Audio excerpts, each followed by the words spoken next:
Coach Jim Larranaga, you just gave the commencement address for the University of Miami. What was that like for you talking to all the students? Well, first of all, I think it's the largest crowd that I ever addressed, because not only did you have our students who were graduating, but you had their family and friends. So about 8,000 people jammed into the Bank United Center.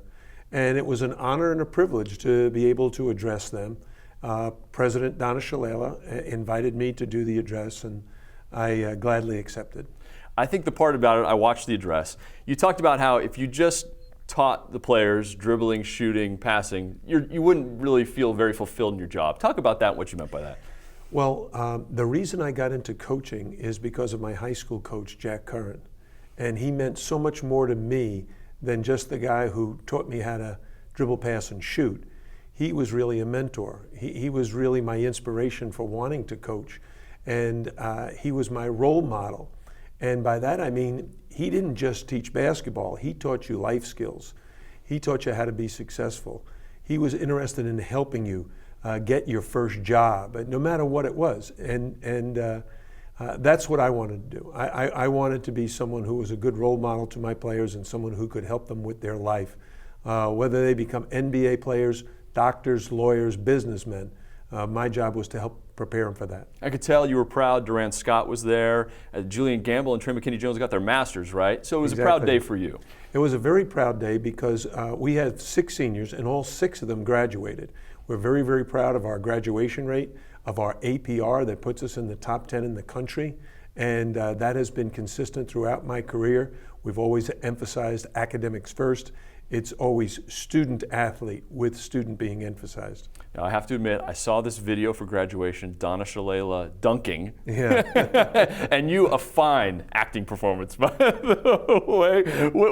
Explain the video and how you got roped into that one. Well, at the end of commencement each year, they try to do something with video to kind of leave the students happy and laughing. And it always involves Sebastian the Ibis, right. Our mascot. And in this year, Sebastian showed off his ball handling and jumping skills. He has like a 40-inch vertical, and he jumped and dunked the ball.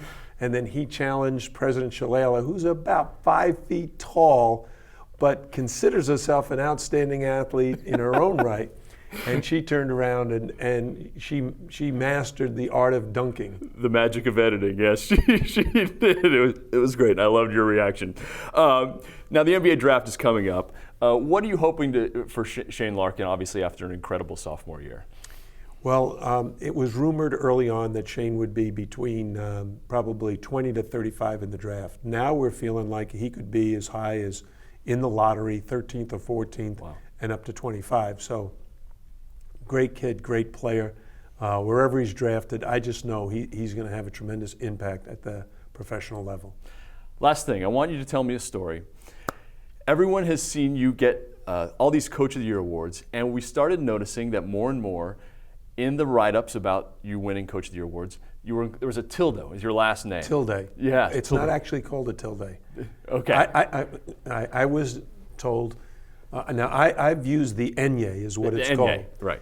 The enye is an accent mark over the N in my last name, and I've used it throughout my life. Okay. I used to pronounce my name correctly, which is when I went to kindergarten, I was Jim Larranaga. But when I got to kindergarten, my nun at the Catholic school I attended, St. Helena's in the Bronx, she could not pronounce it correctly, so she said, Jim Larranaga. And that caught on, and everybody called me Larranaga, so there was no sense in fighting that. When I accepted the job at the University of Miami, everybody noticed the enye over the N. They asked me the question about my family heritage, and my grandfather comes from Havana, Cuba.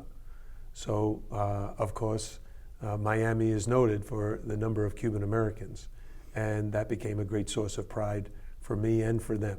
And articles have been written now. And someone went back to even check on whether I used it before I got to Miami or if I just started using it once I got there. And they discovered I've used it my whole life. It's a great story. Are you considering being called Larranaga in the future? Would you like me to call you Jim Larranaga or Jim Larranaga? You know what? As long as people understand that I say my name that way because that's the way I've said it my whole life. If someone refers to me as Jim Larranaga, that is absolutely fine with me as well. Fair enough. Coach, great talking to you again. Thank you.